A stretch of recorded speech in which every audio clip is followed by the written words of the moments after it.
Hello friends, आज UG semester 5 session 2020-2023 का syllabus discuss करेंगे।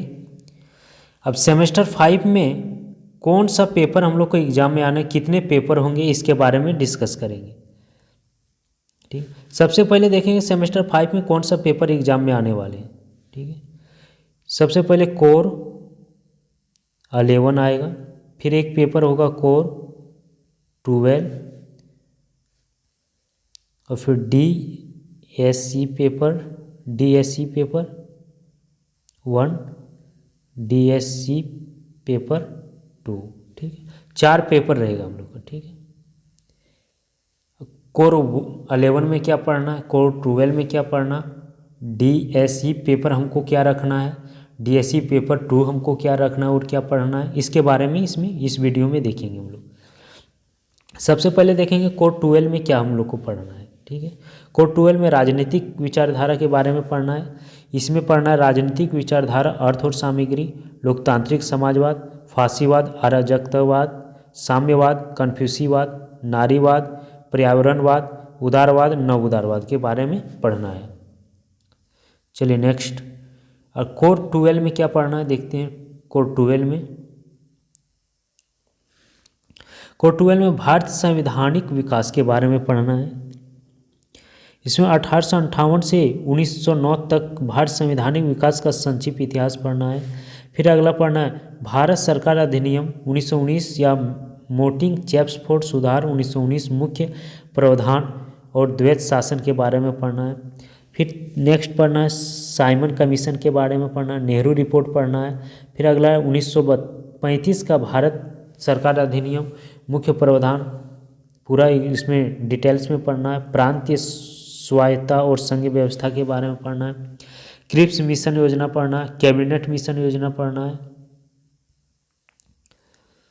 और इसके बाद एक 1947 का भारतीय स्वतंत्रता अधिनियम, मुख्य प्रावधान पढ़ना है। ठीक है, चलिए नेक्स्ट देखते हैं DSC पेपर 1। अब DSC पेपर हम लोग को क्या रख सकते हैं हम लोग, इसमें से 3 पेपर में से कोई एक रख सकते हैं। अब इसमें लिखा हुआ ये पेपर में क्या है, भारत की विदेशी नीति। अब दूसरा हम लोग रख सकते हैं अंतर्राष्ट्रीय संगठन, इसको रख सकते हैं। या तीसरा में हम लोग रख सकते हैं भारत में लोकतंत्र। ठीक है, अब तीनों में हम लोग को क्या क्या पढ़ना है उसको डिस्कस करते हैं।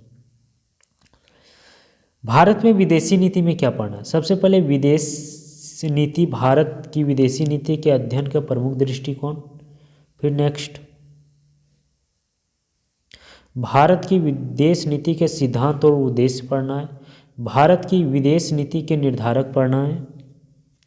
शीत युद्ध के बाद की अवधि में अपने पड़ोसियों के प्रति भारत की नीति, पाकिस्तान और बांग्लादेश के बारे में पढ़ना है।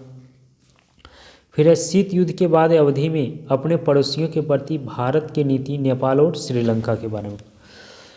नेक्स्ट है प्रमुख वैश्विक मुद्दों की और भारत की दृष्टिकोण, वैश्वीकरण, सीमा पर आतंकवाद के बारे में पढ़ना है। फिर नेक्स्ट है शीत युद्ध के बाद की अवधि में संयुक्त राज्य अमेरिका और रूस के साथ भारत के संबंध के बारे में पढ़ना है। फिर नेक्स्ट है सार्स में भूमिका, इसके बारे में पढ़ना है। नेक्स्ट देखते हैं B अंतर्राष्ट्रीय संगठन। अंतर्राष्ट्रीय संगठन के अंतर्गत क्या क्या पढ़ना है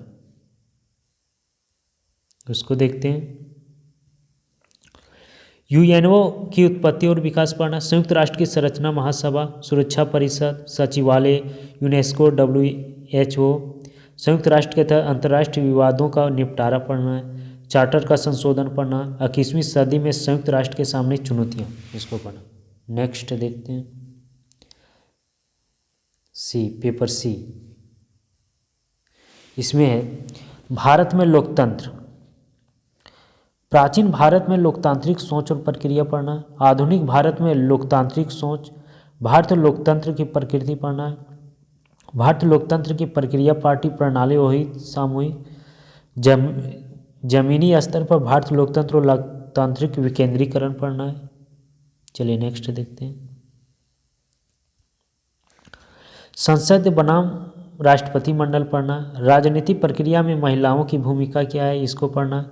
भारत लोकतंत्र के सामाजिक आर्थिक निर्धारक जाति, भाषा, क्षेत्र और धर्म के बारे में पढ़ना है। चलिए फिर DSE पेपर 2, इसमें हम लोग क्या क्या सब्जेक्ट रहे, इसमें भी ABC है, तीनों में से कोई भी एक रख सकते हैं हम लोग। गांधीवादी विचार के बारे में पढ़ना है, गांधीवादी विचार का स्रोत पढ़ना है, गांधी एंड इन्वायरमेंट के बारे में पढ़ना है, गांधी एंड स्टेट के बारे में पढ़ना है, गांधी एंड ट्रस्टीशिप के बारे में पढ़ना है, गांधी ऑन ओमेन के बारे में पढ़ना है, महिलाओं पर गांधी जी का विचार क्या था इसके बारे में पढ़ना है, ग्राम स्वराज के बारे में पढ़ना है। फिर नेक्स्ट है दार्शनिक अराजकत्ववाद के रूप में गांधी के बारे में पढ़ना है, गांधीवादी मॉडल आधुनिकीकरण का एक विकल्प के बारे में पढ़ना है। नेक्स्ट बी में पढ़ना है हम लोग को झारखंड राज्य के विशेष संदर्भ में भारत में राज्य की राजनीति। ठीक है, झारखंड का परिचय, जनजातीय आबादी की जनसांख्यिकी और संस्कृति के बारे में पढ़ना, झारखंड आंदोलन में विचारधारा की भूमिका पढ़ना, झारखंड का राजनीतिक के सामाजिक आर्थिक निर्धारक पढ़ना, झारखंड में गठबंधन सरकार की कार्यप्रणाली पढ़ना है, या झारखंड का नक्सलवाद कारण विकास प्रभाव काउंटरिंग नक्सलवाद के बारे में पढ़ना। फिर जनजातीय मुद्दों के विभिन्न अवधारणाएं पढ़ना है, झारखंड की राज्य की राजधानी उभरते रुझान के बारे में पढ़ना है। चलिए नेक्स्ट देखते हैं। फिर सी में क्या पढ़ना है, राजनीतिक समाजशास्त्र। अगर जिसको DSE पेपर में अगर जिसको राजनीतिक समाजशास्त्र लेना है वह राजनीतिक समाजशास्त्र प्रकृति और कार्य क्षेत्र को पढ़ना है, राजनीतिक संस्कृति पढ़ना है, राजनीतिक भागीदारी और संगठन पढ़ना है, राजनीतिक भर्ती, राजनीतिक संचार, राजनीतिक अभिजात वर्ग, फिर राजनीतिक विकास और राजनीतिक आधुनिकीकरण के बारे में